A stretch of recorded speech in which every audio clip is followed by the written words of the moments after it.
नमस्कार, मैं हूं भूषण। आप देख रहे हैं thenews9x.com। thenews9x.com में आपका स्वागत है। आज बात करेंगे हम रंगों के त्यौहार होली की और होलिका दहन की। बनमनखी अनुमंडल मुख्यालय से सटे सिकलीगढ़ धराड़ा में आगामी 20 मार्च को होली के एक दिन पूर्व होलिका महोत्सव होगा। वहाँ होलिका जलाई जाएगी। बिहार के पूर्णिया जिले के बनमनखी प्रखंड अंतर्गत सिकलीगढ़ धराड़ा गांव है। यहीं होलिका दहन की परंपरा शुरू हुई थी।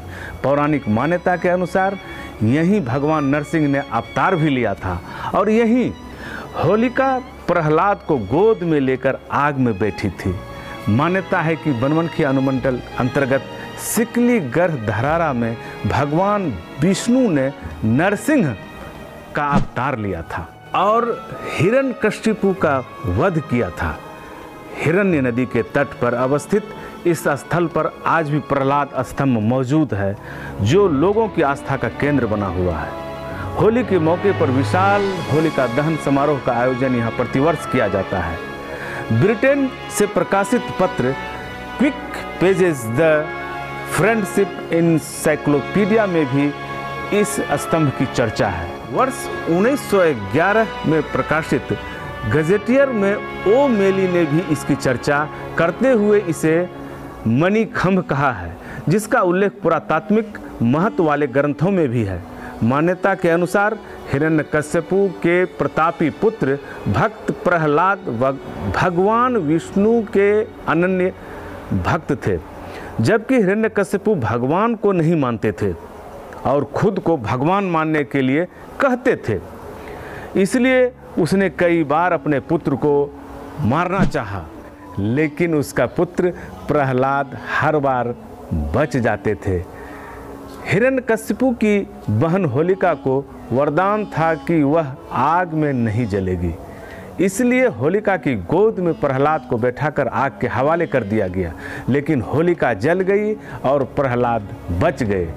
फिर उन्हें खंभा से बांधकर वध करने के लिए जैसे ही हिरण्यकशिपु तैयार हुए कि भगवान विष्णु ने नरसिंह का अवतार धारण कर खंभा से निकलकर हिरण्यकशिपु का वध कर दिया। कहा जाता है कि इसी धरती से पहली बार होलिका के मरने के बाद होली की शुरुआत हुई थी।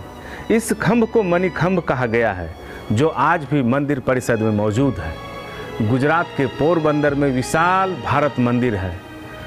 वहाँ भी लिखा है कि भगवान नरसिंह का अवतार स्थल सिकलीगढ़ धराड़ा बिहार के पूर्णिया जिला में अवस्थित है।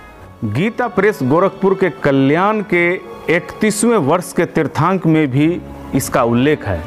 भागवत पुराण में भी माणिक्य स्तंभ स्थल के रूप में इसका जिक्र है।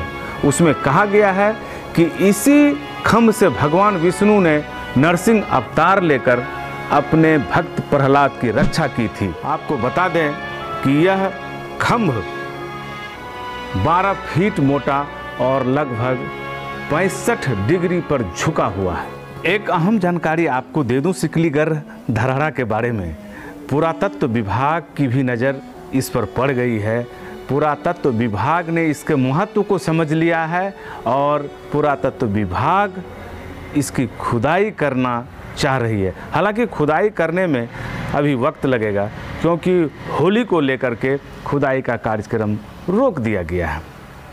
सिकलीगढ़ धराड़ा का यह पौराणिक स्थल, जहां प्रहलाद स्तंभ की जड़ की खुदाई होनी है, सिकलीगढ़ धराड़ा के धार्मिक महत्व को देखकर पुरातत्व विभाग यहाँ पहुँच गया है। पुरातत्व विभाग यहाँ के स्थल पर आकर खुदाई करने के विचार में है। पुरातत्व विभाग का मानना है कि यहाँ जो प्रहलाद स्तंभ नाम का एक बड़ा स्तंभ है, उसकी खुदाई करके उसके पौराणिक महत्व को समझा जाएगा। हालांकि होली को लेकर के इस स्थल की खुदाई अभी तत्काल रोकी गई है। इसके पहले मैं बता दूं आपको कि 1 साल पूर्व यहाँ पुरातत्व विभाग की टीम आई थी।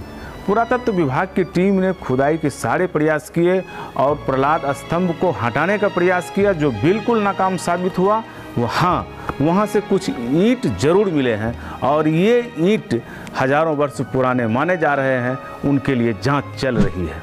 मैंने आपको सिकलीगढ़ धराड़ा के बारे में बताया और पौराणिक मान्यताओं से अपने तड़कों को जोड़ करके आपको एक धार्मिक माहौल में लाया।